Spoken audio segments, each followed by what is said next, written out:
Hi, it's Nick K. Just wanted to show you a few little new things. It's quite hot in here at the moment. It's 26.31 degrees C according to this. That's the 383L telling me it's extremely hot. I haven't set the set point, so if I set that to minus, I don't know, 10 degrees, let's see if we can get that down to set to reduce in temperature. And if I do that, then it will start off, and you should start seeing this here drop down. Don't know whether you can see it, but it's 26.31 at the moment. There we go, it's 26.15.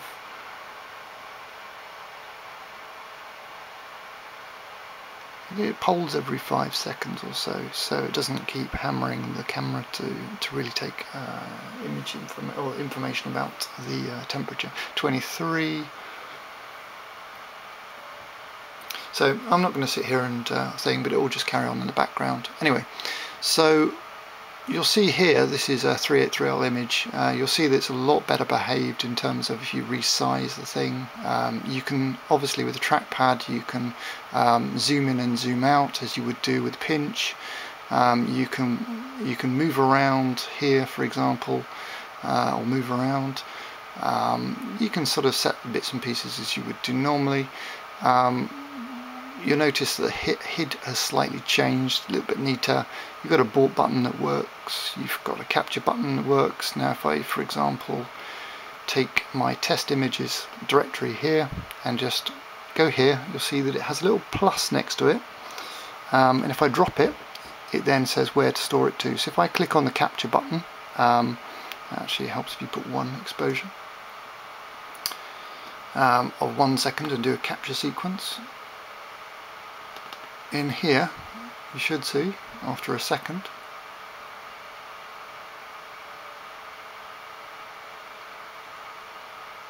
there we go, and I can basically load that up in the background, let PixInsight run. Thanks PixInsight. And we can show you that it's taken a proper image. So here's the image in PixInsight. Right, okay, so very simple. PixInsight showing that it's there. You can do all the standard things.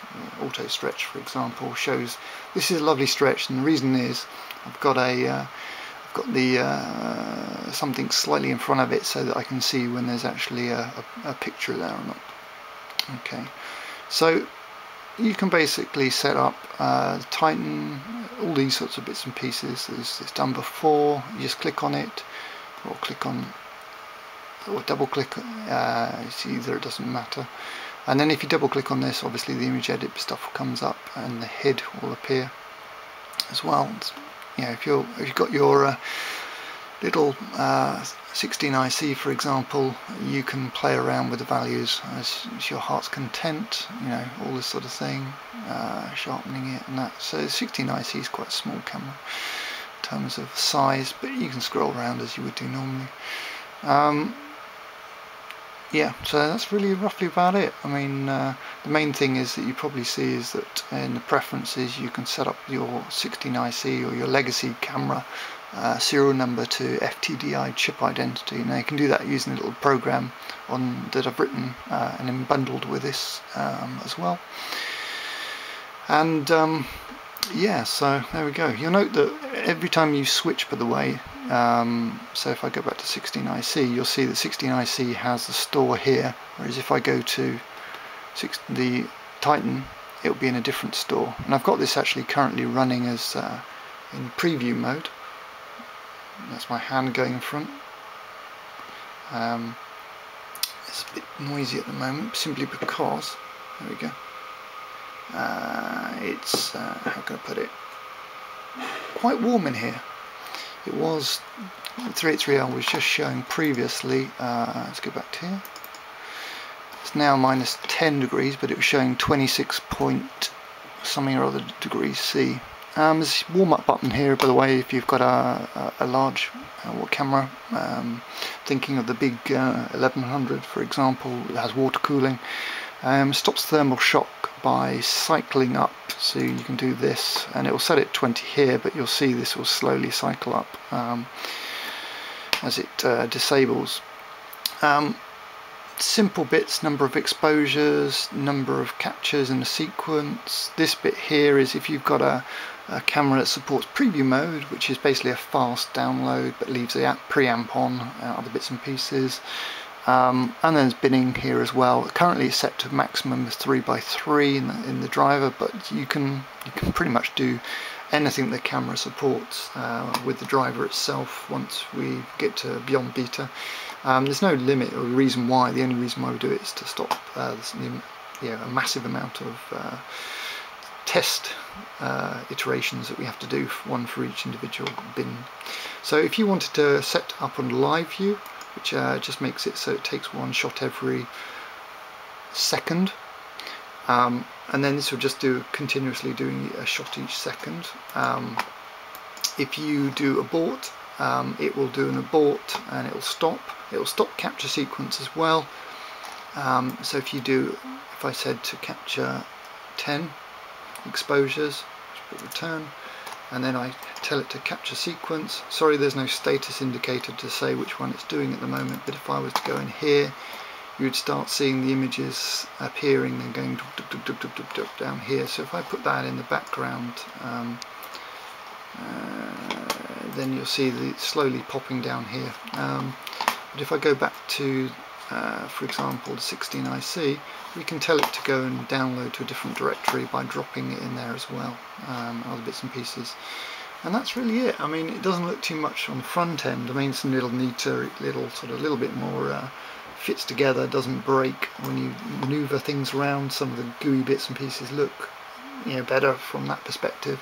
And the big one is also if you do disconnect a camera. So if I pick my Titan here and pull the plug on my Titan, for example, or even let's pull the plug on the 4000, for example, you'll see disconnect.